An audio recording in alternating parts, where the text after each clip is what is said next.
I used to think surviving meant staying quiet, enduring, keeping the peace. But after what Gregory said to me in that hospital room, something inside me shifted. When I came back home, I didn't confront him. Not with shouting or tears. Instead, I watched. I listened. And then I began to act. Quietly. Strategically. I let the alarm clock break. Important papers vanish. I served tea with a smile and planted confusion where there used to be control. He thought I was losing my mind. But the truth was I'd never seen more clearly. And that was only the beginning of what I planned. The morning light filtered through the faded curtains of my bedroom, casting a golden glow across the worn floorboards. It was peaceful, almost deceptively so. The kind of morning that made you believe life was still gentle. For years I'd started each day the same way. Boiling water for tea, feeding the birds in the backyard, sitting by the photo of Charles, my late husband, whispering a good morning like I had done every day since he passed. I was 70. The house Charles and I had built together in Austin had become my entire world after he died. A place filled with echoes of laughter, family dinners, and the warmth of being loved. I never thought it would also become the place I'd feel most alone. 3 years ago, after Gregory's marriage collapsed, he asked if he could stay with me just for a while. He said he needed space to think, to rebuild. Of course I said yes. He was my son, my firstborn, my Gregory. I didn't ask questions. I didn't set limits. I just made up his old room and welcomed him home. At first, it was comforting, having someone around. The house didn't creak with emptiness quite so loudly. But slowly I began to notice little things. He was always on the phone. Money would disappear from my purse. He never offered to help with groceries or bills. I brushed it off. He was going through a tough time, I told myself. He'd find his footing again. That Tuesday began like any other. I reached for the old kettle, set it on the stove, and went to take a shower. The morning air was chilly, and I looked forward to the warmth of the water on my back. But when I stepped into the bathroom, something was off. The non-slip mat, one I always kept at the foot of the tub, was gone. I paused, confused. Maybe the housekeeper had moved it. Maybe I'd rolled it up myself and forgotten. I dismissed the thought. After all, it was just a mat. I turned on the water and stepped inside. The next few seconds changed everything. My foot slipped on the slick tile. I tried to grab the sink, but my hand missed and scraped against the porcelain. In an instant, I was on the ground, a sickening crunch echoing through the small room. The pain in my leg was searing, white hot. I screamed. The bathroom was at the far end of the hallway. No one heard me. I dragged myself across the cold floor, teeth clenched against the agony stabbing through my leg with every movement.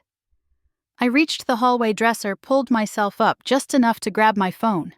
I called Gregory. His voice on the other end was groggy, irritated.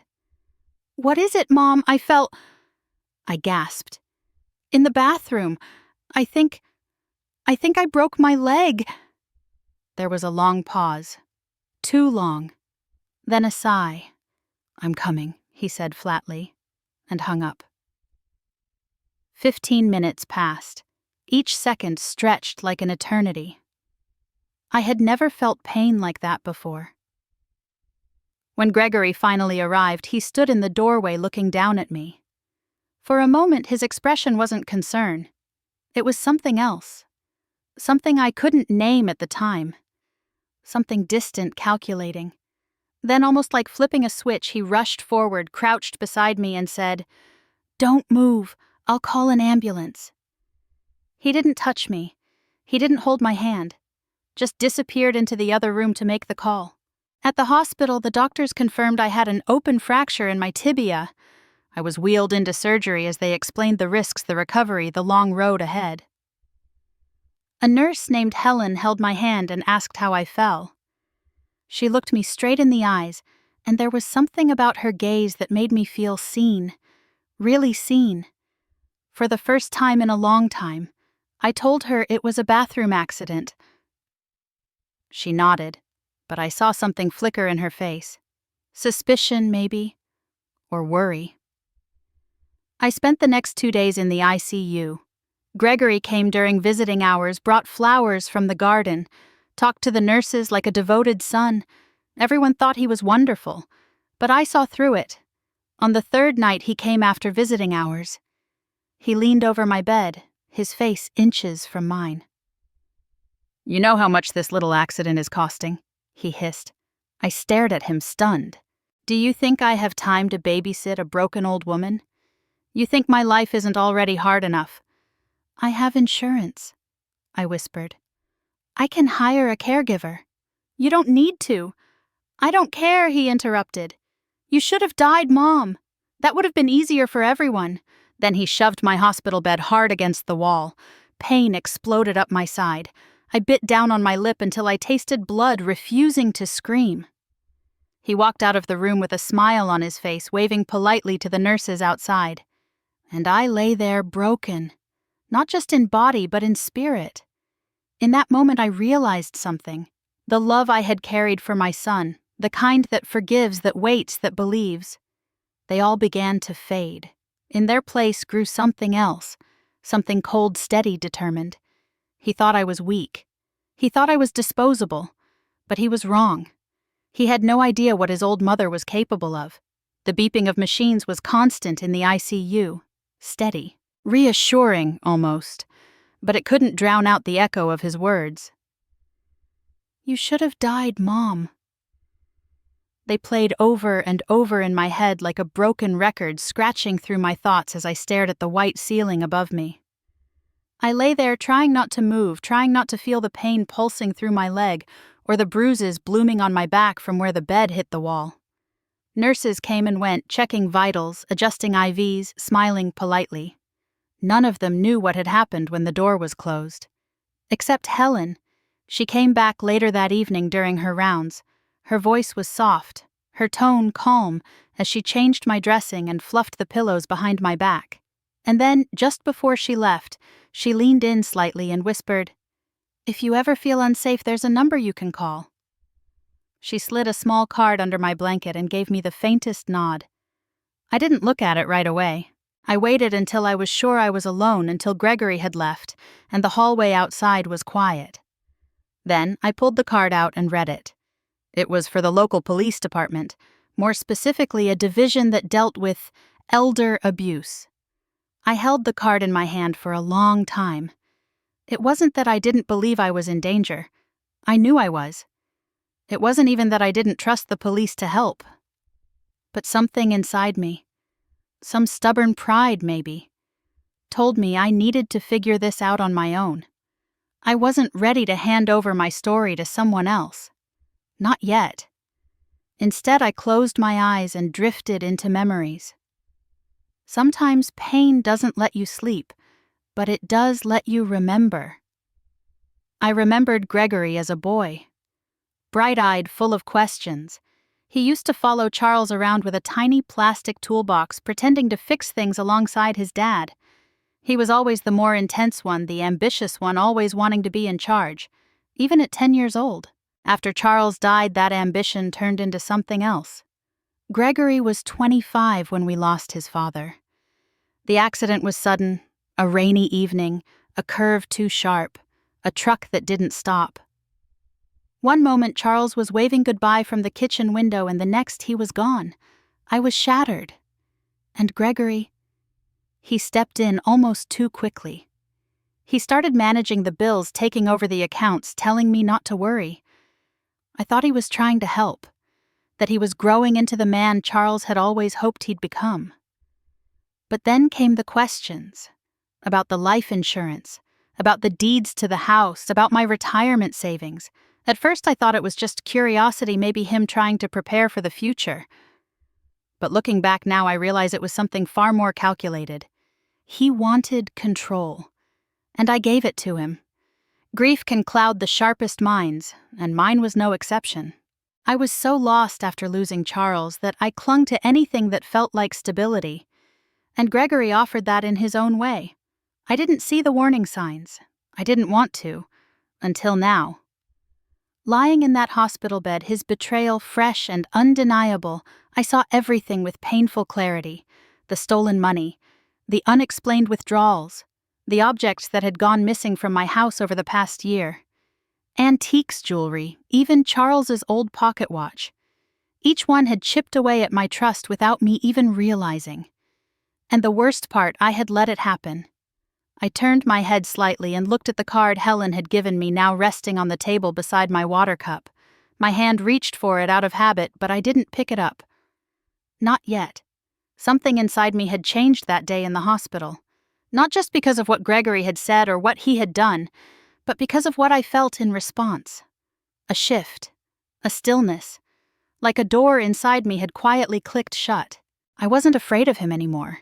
I was angry. And anger, when it's clean and quiet and justified, can be a very powerful thing. I made a decision that night. I wouldn't be the helpless mother he thought I was. I wouldn't fall into the role of the confused, broken old woman he could manipulate. He may have thought I was weak, but I had raised 2 sons. I had buried a husband. I had survived cancer once. I had built a life from the ground up. And now I would protect what little I had left.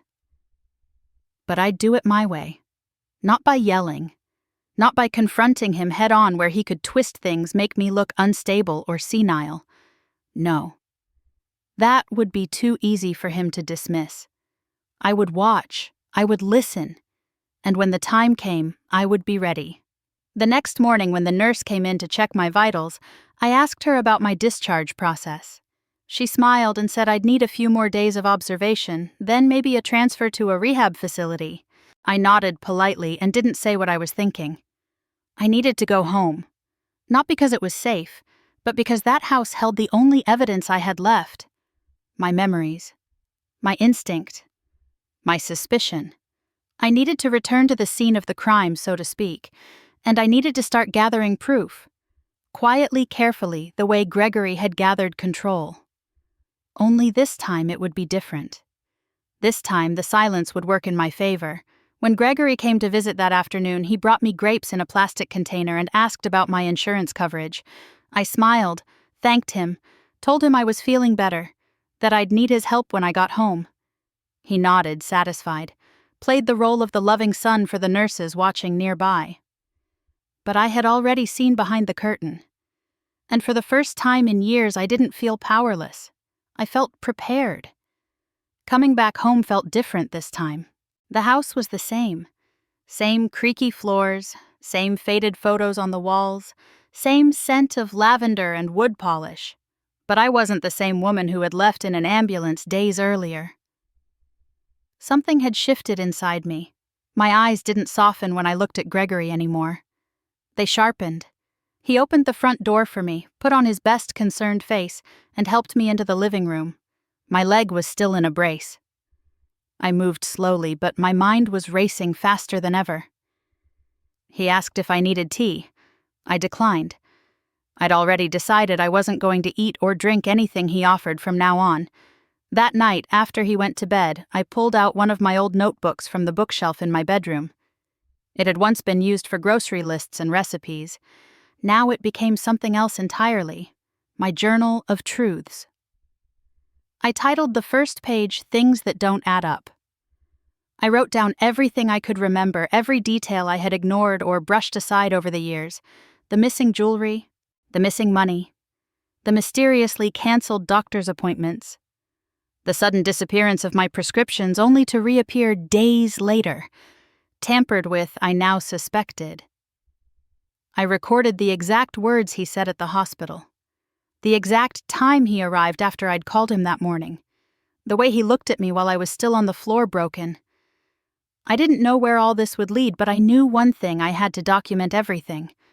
I couldn't afford to doubt myself anymore. The next day I asked Gregory to pick up some groceries. Just a few things to get us by. He seemed eager to be helpful, which only made me more suspicious.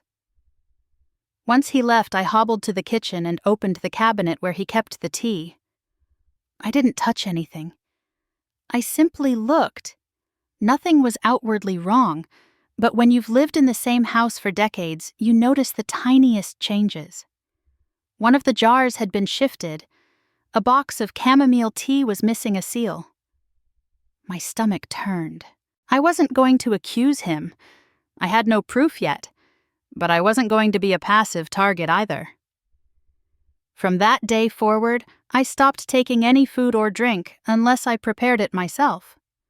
I told Gregory I wasn't feeling well and that I'd lost my appetite. He shrugged, said I should probably see someone about that, and went back to watching TV. I began hiding my medication. I rolled each pill in tissue, labeled it with a pen, and tucked them inside a drawer in the sewing cabinet.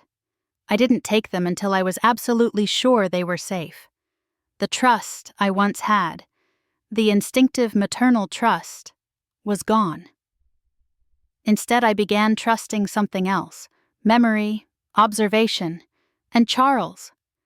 Charles had been many things in his life: a husband, a father, an engineer. But above all, he was curious. He loved learning. In retirement, he spent hours in the backyard tending to his garden, not just tomatoes and cucumbers like the neighbors. No, Charles had been fascinated by medicinal herbs, natural remedies, and the science behind plants. He had journals full of pressed leaves, notes on soil acidity drying methods. He believed in the quiet strength of nature. I used to tease him about it, and now I found myself turning to it. That weekend, while Gregory was out with a friend, I made my way slowly to the backyard. The garden had become overgrown in some spots, but I knew exactly where everything was buried. Charles had been organized to a fault. He labeled everything, even rocks. I cleared away the dead leaves, pulled back the weeds, and found them. His little wooden stakes were still standing, though faded lavender mint chamomile senna. I knelt down beside the lavender first. Its scent brought a flood of memories.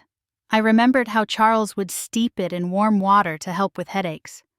I moved to the mint. He used to say it was nature's apology for stress. Then I found the senna. That one he used carefully. He told me once, "This plant can help, but too much can hurt." That stuck with me.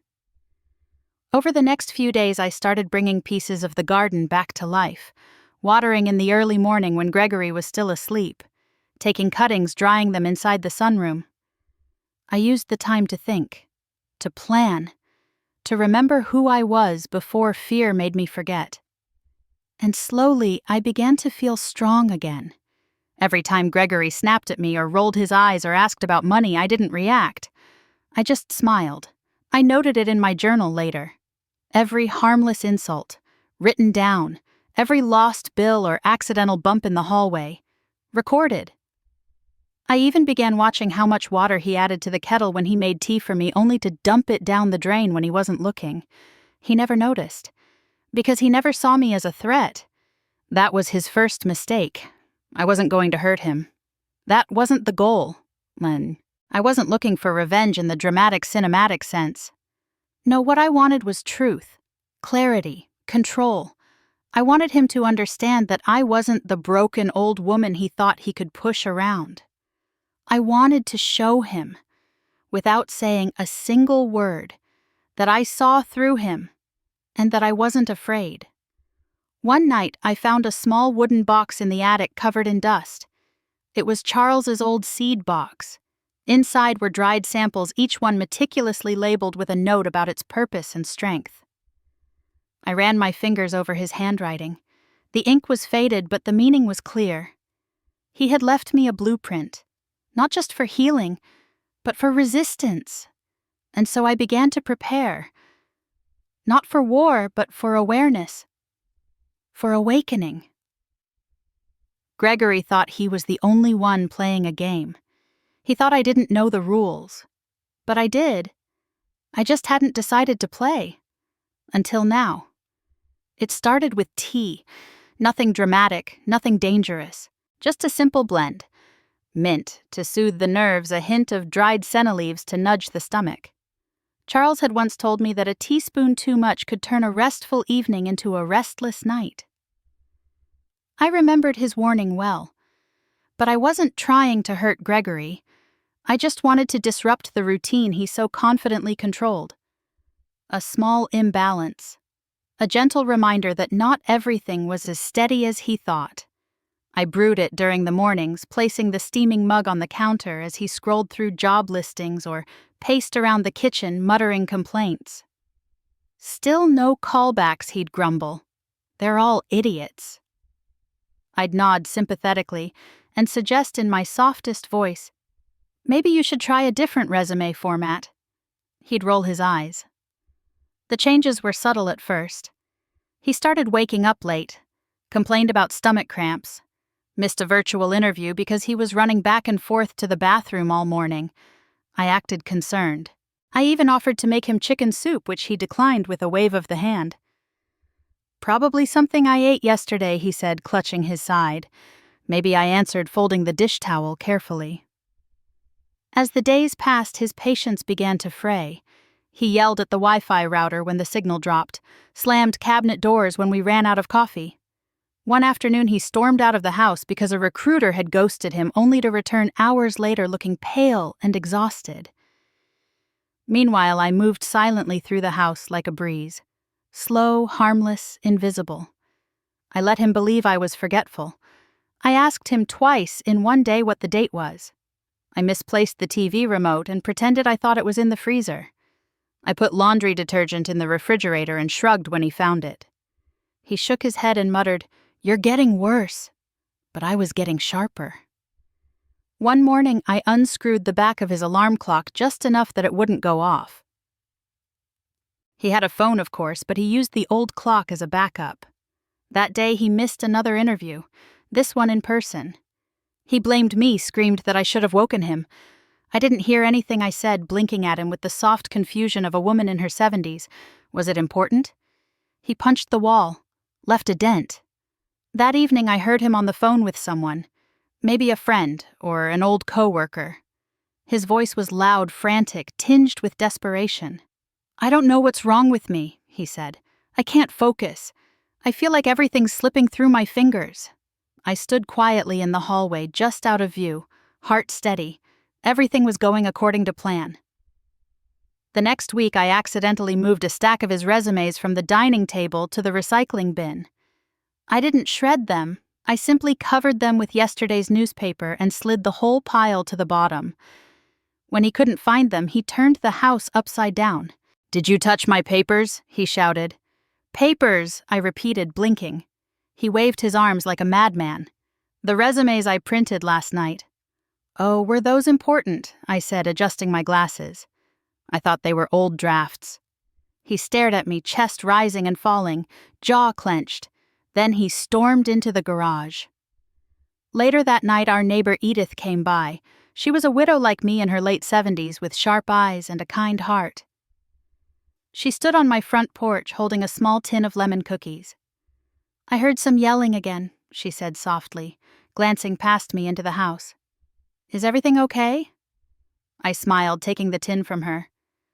"Oh, Gregory's just under a lot of stress. The job market isn't easy." She gave me a long look. "You know, if you ever need anything at all, you can call me, right?" I nodded. "I know. Thank you, Edith." She reached out and touched my hand gently. "You don't have to explain anything. I'm just down the street." When she left, I sat in the kitchen staring at the cookies, but not eating a single one. I didn't want sweets. I wanted silence. I wanted space to think. I pulled out my notebook and added to the list, resumes hidden, alarm clock sabotaged, tea blend adjusted, Edith noticed yelling, possible witness. That night, Gregory skipped dinner. He looked pale again, sweating despite the cool air. "You're not sick too, are you?" I asked as I tidied up the living room. He gave me a sideways glance. "I think I've got food poisoning or something. Maybe stress. Could be both," I offered gently. "Your face looks tight." "Thanks, Mom," he snapped. "That's helpful." I turned away to hide my smile. Every step of this dance had been measured. I wasn't trying to destroy him. I wasn't even trying to teach him a lesson. I was taking back control. Inch by inch, word by word, T by T. He had spent so long convincing me I was incapable, that I couldn't think straight, that I needed him. But the truth was he needed me. He needed a roof over his head. He needed my social security checks. He needed someone to blame when his life unraveled. And now with every small sabotage, every tiny disruption, I was removing the scaffolding he'd built his illusion on. He was unraveling. And I was watching, quietly, patiently, with the same calm Charles had once shown when pruning his garden, snipping only what no longer served so the rest could grow stronger. Soon Gregory would be nothing but tangled roots, and I'd be holding the shears. By the third week, the cracks in Gregory's facade weren't just showing, they were wide open. He'd started canceling appointments. His once neatly pressed shirts were now wrinkled. I noticed the dark circles under his eyes, the way he winced when the phone rang or the front door creaked. When he finally agreed to see a doctor, I overheard part of the phone consultation from the hallway. They said it was anxiety, severe stress, the kind that eats away at you from the inside out. The doctor told him to rest, to take time off from job hunting, to avoid unnecessary confrontations. I nearly laughed. Gregory was a walking confrontation. He came into the kitchen after the call and poured himself a glass of water with trembling hands. I glanced at him but said nothing, just took a seat by the window and stared out at the backyard garden. "It's all falling apart," he muttered, more to himself than to me. "I'm sorry to hear that," I said softly, keeping my eyes on the lavender bush outside. "Maybe you need some time to think?" He didn't respond, just slammed the glass down on the counter and stormed upstairs. And that's when I knew. The predator was starting to fear his prey. But fear wasn't enough. I needed proof. I kept my notebook updated daily, but that wasn't enough anymore. I needed something harder. Something undeniable. So I pulled out Charles's old voice recorder from the study drawer, still functional after all these years, and slipped it under the armrest of the living room chair, the one where Gregory usually ranted on the phone. It didn't take long. That very evening, as he vented to someone, probably a friend or maybe just his own ego, I heard him say, "If that old woman dies, I swear I'll finally get some peace. Hell, maybe even the house." He laughed after that. I didn't. Later that night, I retrieved the recorder and uploaded the file to a private folder in my laptop. I labeled it Record 1. By the end of the week, I had 3 more. Each one captured subtle threats, veiled insults, financial plans made without my consent. And then came the signature. It was a Tuesday morning. I received a notice in the mail from the bank, confirmation of a loan application I'd supposedly submitted. But I hadn't. I hadn't even been to the bank in months. My hands trembled slightly as I read the letter, but not from fear. From fury. I called the bank, pretending to be confused, an old woman checking up on her own memory. They confirmed the details. Gregory's name was listed as the authorized contact. My name, however, was on the paperwork. My signature. Only it wasn't mine. He had forged it. I didn't confront him. Not yet. I simply scanned the documents, saved copies on a USB, and added them to my growing folder titled Contingency. The next day, I noticed he'd begun searching through my room. At first it was subtle, drawers left slightly ajar, blankets folded differently, closet doors just a hair off. But then I came home from a short walk to find my jewelry box open. Nothing missing, just disturbed. He was looking for something. Maybe the notebook, maybe the USB, maybe both. But I kept them well hidden. Places even he wouldn't think to look. Charles's old toolbox in the garage, inside the hollowed-out base of an unused plant pot. Behind a false panel in the hallway shelf, one Charles built decades ago during a home improvement kick. Gregory grew more erratic. He'd wake up in the middle of the night and pace the hallway. Slam doors without reason. I'd hear drawers being yanked open. Cabinets rifled through his breathing, heavy in the quiet dark. He stopped eating dinner with me. He stopped looking me in the eye. But I watched him closer than ever. Then, one night it happened. I had just finished brushing my hair when I felt something. A presence. That odd prickling sensation at the back of your neck. I turned slowly toward the bedroom door. And there he was, Gregory, standing in the hallway, barely visible in the dim light, peering through the cracked doorway. His eyes were wide, wild. His face pale as if he'd seen something that terrified him but couldn't look away. "Gregory," I said calmly, pretending I hadn't seen his shadow for the past 2 minutes. "He jolted like a child caught doing something wrong. I was just checking if you were—" "Okay," he said stiffly. I gave him a slow nod. "That's very kind of you." He didn't move for a moment, then turned and walked back down the hall, his footsteps uneven on the floorboards. I closed the door gently and locked it. That was the moment I realized he knew something was wrong. Something he couldn't name. The shift in power. The quiet resistance. The traps he thought he laid now tangled around his own feet. He was searching, grasping at the edges, trying to figure out when it all started slipping away. But it was already too late. I stood at the mirror watching my reflection, my silver hair, the soft wrinkles around my mouth. I didn't look like a fighter. I looked like someone's grandmother. Someone forgetful, harmless.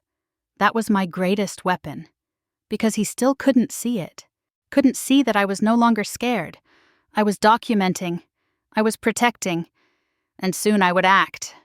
Not with vengeance, but with truth. It happened on a Thursday morning. The sun had barely risen, and the backyard was still covered in that soft golden haze that made everything look gentle, peaceful, almost sacred. I was in the kitchen slicing apples for breakfast when I heard the screen door slam open. Then, footsteps. Heavy, angry ones. I turned just in time to see Gregory barreling toward the back of the house, his eyes locked on the garden. I followed as quickly as my legs would allow, heart pounding. My ankle still wasn't what it used to be, and I gripped the walls for balance. When I reached the back door, I saw him standing in the center of Charles's garden, fists clenched, breathing like a bull. "What?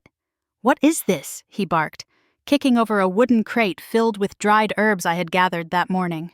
"It's just a garden, Gregory," I said, stepping onto the porch. "No, it's not." He snapped, eyes wild. "It's your little project, isn't it? Your weird witch garden.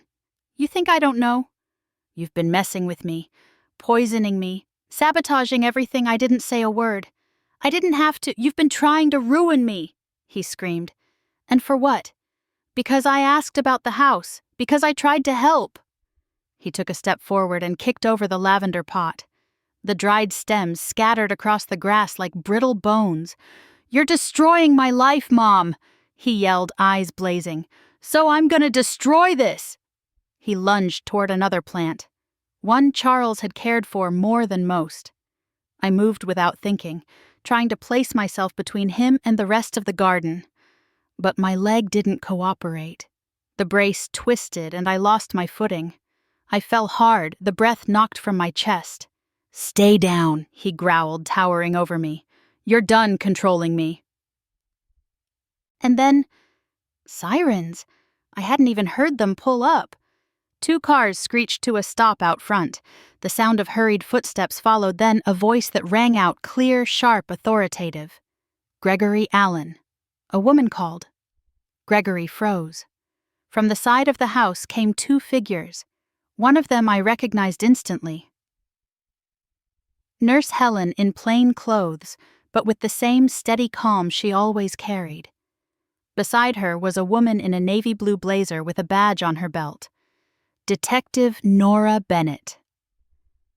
"Step away from your mother," the detective said firmly, already pulling out a pair of cuffs. "What? What is this?" Gregory stammered, his entire demeanor crumbling. She's the one." "Sir, don't move," Nora interrupted, walking toward him. "You're under investigation for elder abuse, financial fraud, and forgery." Gregory's eyes darted between her and Helen, and for a second I saw the little boy he used to be, the one who couldn't lie without his ears turning red. "You've got no proof," he barked, trying to sound tough, but his voice cracked halfway through. Helen stepped forward, voice calm as ever. "Actually, we do." She reached into her bag and pulled out a small plastic evidence pouch containing a flash drive.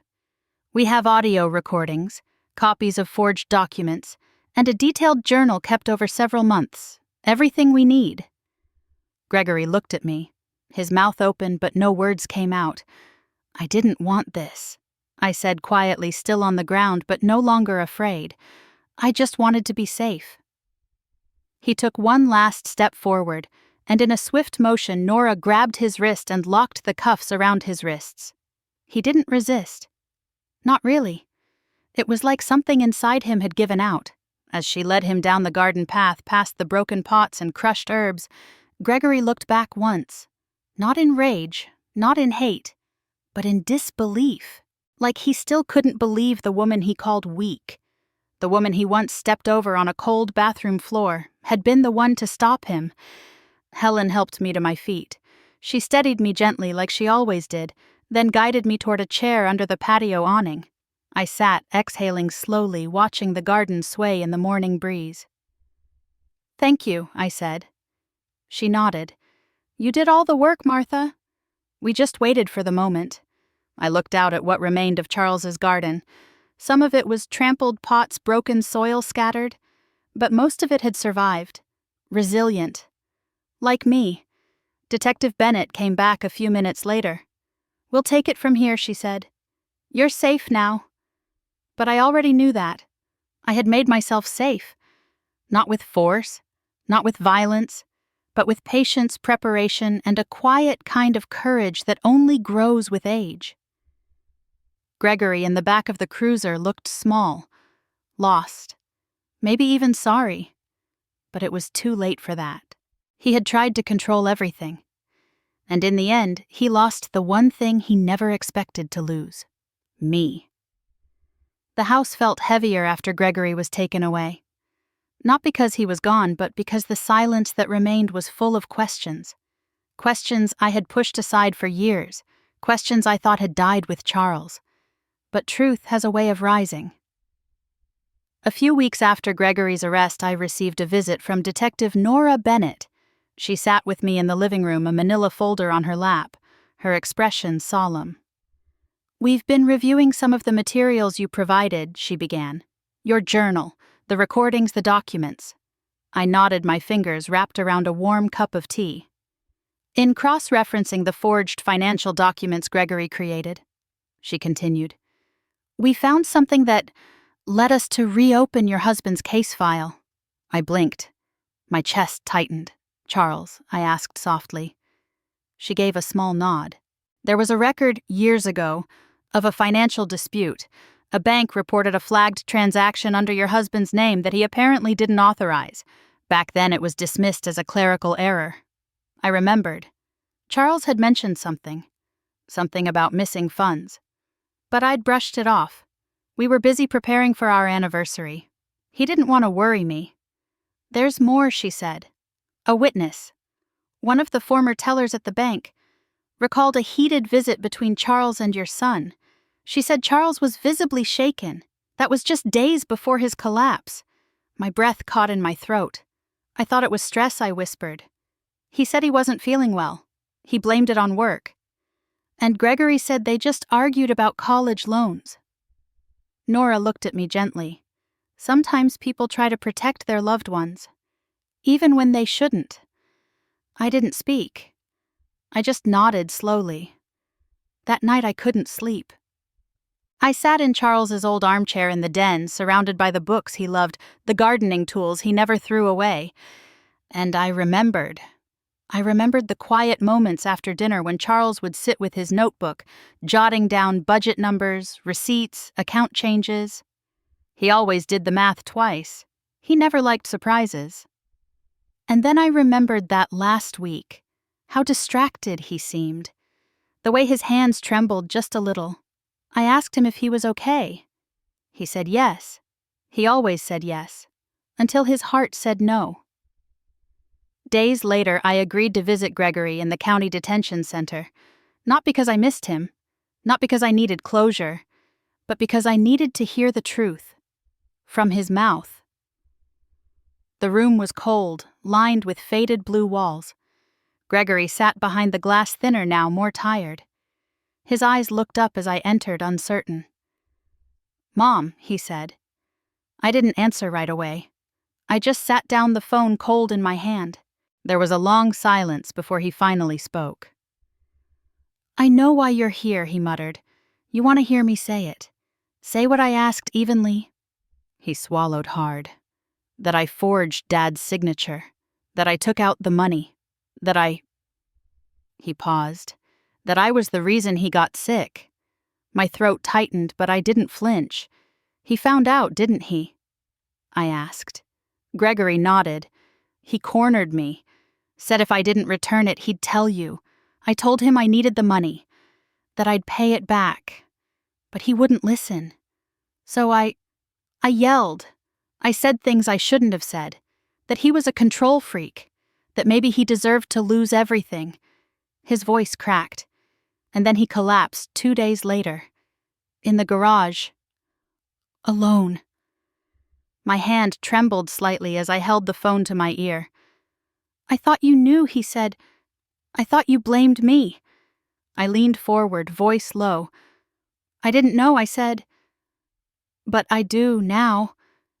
Gregory looked away, ashamed. "You don't understand," he murmured. "You always pushed him. You always expected him to be perfect. You made him carry everything." I stiffened. "Is that what you tell yourself, Gregory? That I made him sick, that I pushed him so hard he broke?" He didn't answer. I stared through the glass. Heart pounding. "Charles made choices," I said. "Hard ones. Heavy ones. But he never betrayed anyone." Gregory looked up startled. "You did," I said. "And not just once. You chose it. Over and over." He opened his mouth to speak, but I cut him off. "You forged his name. You took his money. You lied to him. And then you lied to me." "I was desperate," he whispered. "So was I," I replied.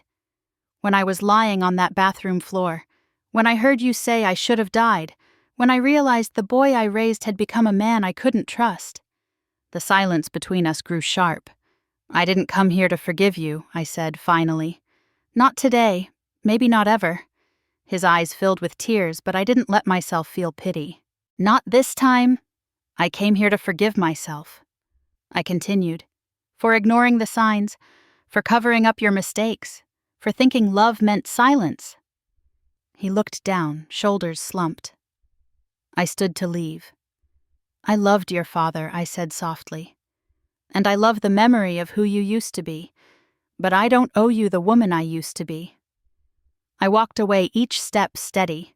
I didn't need his apology. I needed my peace. And I had just taken it back. Dallas wasn't home. Not at first. When I arrived with just a few boxes and a tired heart, the city felt too big, too fast, too loud. I missed the creaky porch steps of my old house. I missed the garden. I even missed the silence, the kind that used to settle over the kitchen in the early morning before everything began to fall apart. But Benjamin was waiting at the curb when the car pulled up. My youngest son, the one with his father's calm eyes and his own brand of quiet strength. He took my hand without a word, helped me carry my bags into his apartment, and made me a cup of tea without asking how I liked it. He remembered. The first night he let me have his room and insisted on sleeping on the couch. I could hear him tossing and turning until well past midnight. The next morning, over toast and scrambled eggs, he finally said it. "Mom, I didn't know." "About Gregory?" I looked up. His voice cracked, and for a moment he seemed so much younger than his 32 years. I thought he was just struggling. I didn't think he could. Whatever. He didn't finish. He didn't have to. I reached across the table and took his hand. "None of us wanted to believe it," I said. "But that doesn't change what happened." He nodded slowly. Then he stood up, walked around the table, and wrapped his arms around me. "I'm so sorry," he whispered, "for not seeing it, for not protecting you." And just like that, something inside me softened. The wall I'd built out of survival brick by careful brick began to let in a little warmth again. A few weeks later, I visited the local community center. I wasn't sure what I was looking for. Maybe just a distraction. But while walking through the gardens behind the building, I noticed a small group of raised beds filled with struggling tomato plants and wilted herbs. A sign said, "Volunteers needed. Gardening program for seniors." It felt like a sign, one I couldn't ignore. I signed up that afternoon. At first, it was just a couple of hours every Tuesday and Thursday. I taught a few other older women how to prune basil without damaging the roots, how to mix compost properly, how to keep squirrels from stealing your strawberries without using anything cruel. Most of them had never gardened before. Some had, but not in years. We shared more than just techniques. We shared stories. One woman, Lucille, told me about her late husband and how she still set the table for him out of habit. Another, Maria, confessed that her children had stopped calling and she didn't know what she'd done wrong. A man named James barely spoke at all, just hummed while watering the beans, but he always brought fresh-cut flowers for the table in the corner. And when they asked me about myself, I didn't lie. I told them I had 2 sons, one who still held my hand and one who tried to break me. I told them I had fallen, literally and figuratively. But I got back up, that I had been manipulated, isolated, gaslit, and I survived. Sometimes someone would gasp, sometimes they'd cry, other times they'd simply nod because they understood all too well. "You should tell this story to more people," one of them told me after a session. "It's not just gardening advice, it's a warning and a reminder." I hadn't thought of it that way, but over time it became more than just sharing. It became healing. I began journaling again, this time not for evidence, but for reflection. I wrote about each planting season, about the students who joined the group, about the resilience I saw in those tiny green sprouts breaking through the soil, about how much I saw myself in them. Fragile at first, then strong enough to reach for the sun. Benjamin built me a small greenhouse in the backyard of his home, just like Dad's, he said. It wasn't, of course, not as big, not as weathered, but it didn't need to be. It was mine. And it was enough. I still had moments. The occasional panic when a door slammed too hard, the way I flinched when I heard shouting on TV, the hesitation before I answered an unknown number. The scars weren't gone. They were just not open wounds anymore. One day I was asked to speak at a support group for elder abuse survivors. I almost declined, but I remembered how lost I felt in the beginning. How helpless. And I realized if someone had told me their story back then, maybe I wouldn't have waited so long to act. So I went. I stood in a circle of worn folding chairs, looked into the faces of women and men who had been through their own storms, and I told them the truth. Not just about Gregory, but about me. About how easy it is to miss the signs. About how love and guilt can blur into something dangerous. About how survival isn't always loud. It can be quiet, calculated, patient. And afterward, someone came up to me and said, "You didn't just survive. You bloomed." That night, as I sat alone in the greenhouse, a warm cup of peppermint tea in hand, I looked around at the rows of seedlings beneath the soft grow lights. And I realized they were right. I hadn't just escaped something terrible. I had planted something new. And it was growing. It took me months to decide, even after the letters started arriving. Some written in hurried, messy script, others more measured as though he'd tried to rewrite his own voice. I couldn't bring myself to answer. I read them. I sat with them. But I didn't respond. And yet something in me knew I had to see him one last time. Not for closure, not for forgiveness, just for truth. A quiet truth, the kind you don't say out loud but carry with you when you leave the room. The prison was gray. Everything about it was cold and practical. Walls the color of overcast skies, furniture built for durability, not comfort. The fluorescent lights buzzed faintly like static in the air. Gregory looked smaller than I remembered. Not physically, though he had lost weight. His shoulders were hunched, his face drawn like the weight of his own choices had finally settled on his back. But it was more than that. It was the emptiness behind his eyes. The fire that once fueled his arrogance had burned itself out, and all that remained was smoke. He sat across from me behind the scratched glass, the phone pressed to his ear. I lifted the receiver on my end. There was a long silence. We simply stared at each other. And then he asked, "Did you really do it all on purpose? Sabotage me?" His voice was barely above a whisper, not accusatory, not angry, just tired. I blinked slowly.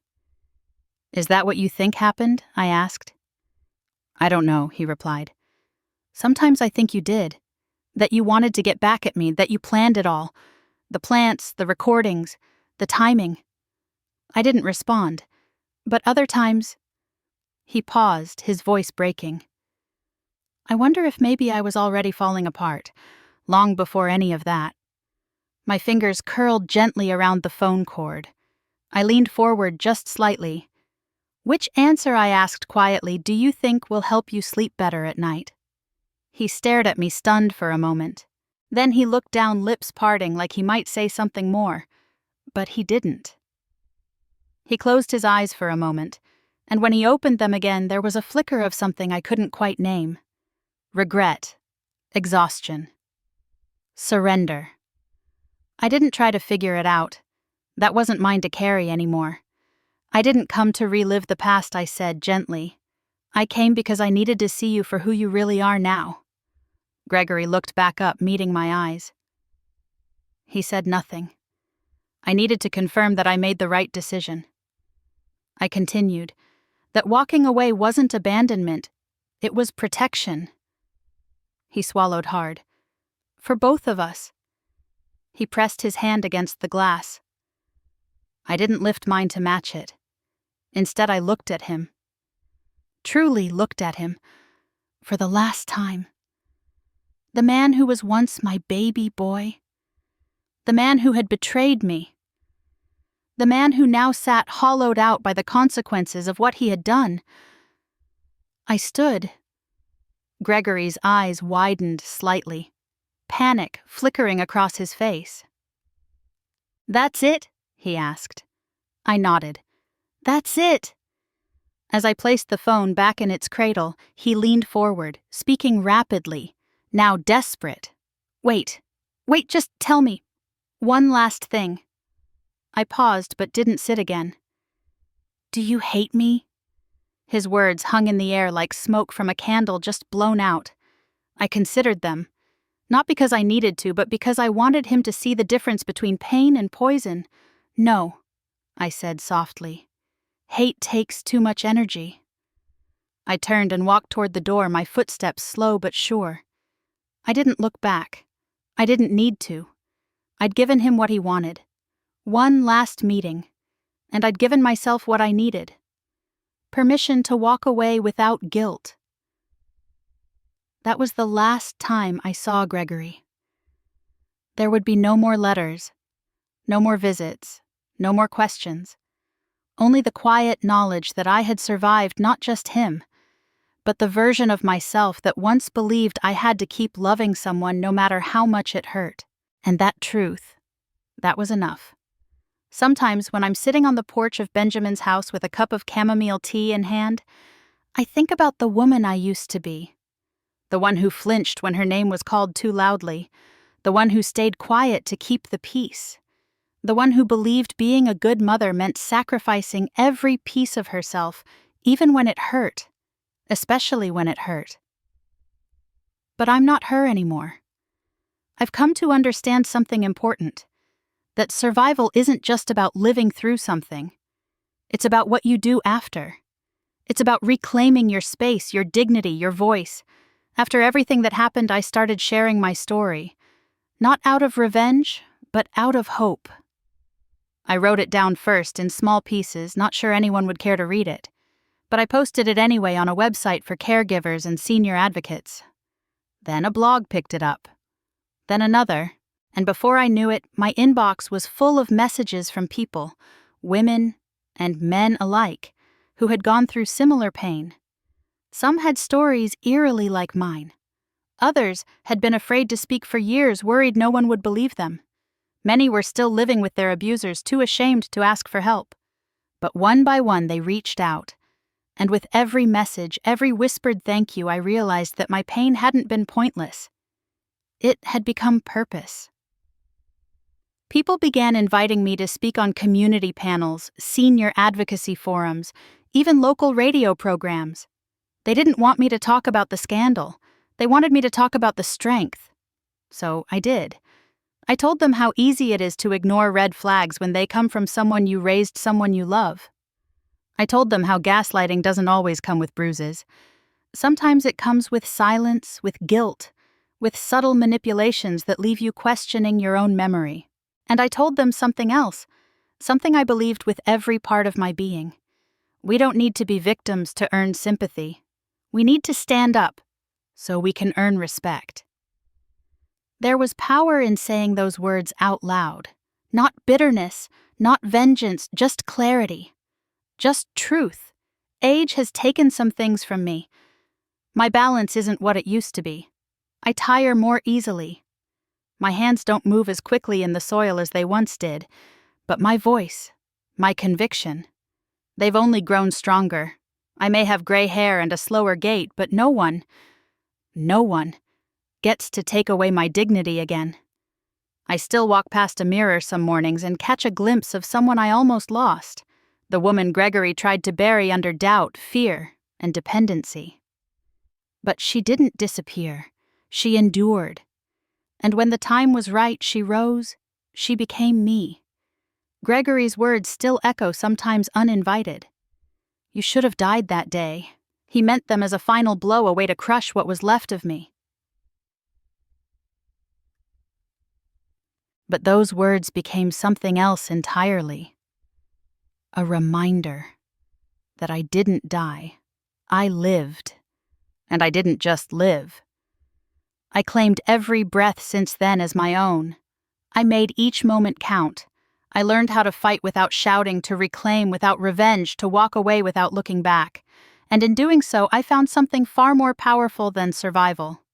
I found freedom. So now when I sit with a group of seniors at the community center or read letters from strangers thanking me for being brave, I know that I am no longer the woman who lay broken on a bathroom floor. I am not just someone who got lucky. I am not a victim. I am a survivor. And not because I fought harder than anyone else, but because I remembered who I was before the world told me I had to shrink to be loved. Before someone I gave life to tried to take the light from mine. My story may not be wrapped up in a neat bow. There are still scars, still quiet moments of grief. But they no longer define me. What defines me is what came after. Growth, strength, truth, and a quiet garden behind a small house in Dallas where every blooming flower is proof that even after the harshest winters, life returns. I lived, and I lived to tell the story. If this story touched something deep in your heart, you're not alone. Have you ever felt like your strength was mistaken for weakness, or that your silence was taken as surrender? Sometimes the people closest to us cause the deepest wounds, but it's how we rise from those moments that defines who we truly are. We share stories like this because they remind us that dignity has no age limit and healing has no expiration date. If you believe in stories of survival, quiet strength, and the power of reclaiming your life, please like this video, subscribe to our channel, and turn on the notification bell so you won't miss the next chapter in these real-life journeys. And tell us in the comments, what does survival mean to you?